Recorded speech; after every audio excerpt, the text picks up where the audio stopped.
Mashiya Setabeng ke mosebeletsi wa tsa bophelo metseng ke tswa motseng wa Hantsebe Setsi ke Pregnant Health Center ena le diente tsa bana mme re na le ho atleha haholo kentelong ya bona. Ntho re thusang haholo hore re atlehe ho ba enta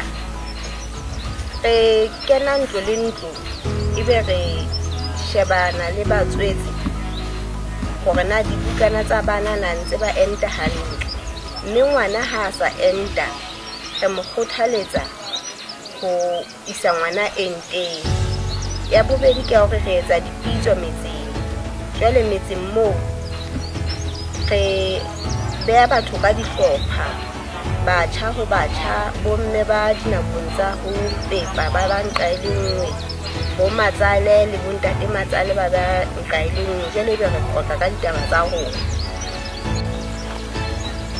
Lebitso la ka ke Mama Themohau, ke kwa motseng wa Hamonate, ke le mosebeletsi teng ka sa Setsi sa Pregnant Health Center.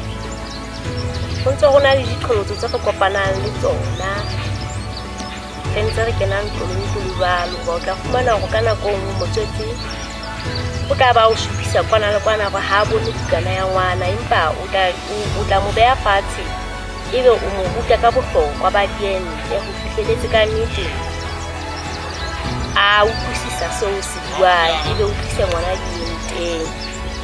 Le taba ya ditsi tse hole ke nnete re ntse re kgahlanngwe ka di-outreach, e hlile ntse re kopana le bothata ba batswetsi.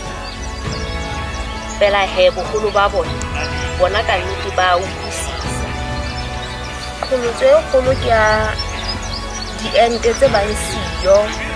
Ngwana ha yo ente le o thola hore ha e ntho eno re bone hore e ka re lahlisa moelelo wa taba ya rona. Fumane batswetsi se ka re ba kgathala matla hore ke tsamaile jwale ha ke fihla mane ke thola ho sena diente. Mohlala ko ona o re etsahalla o re ntse o re etsahalla hona jwale ha re na pidisi nakong ena hona jwale. Ho kgothaletsa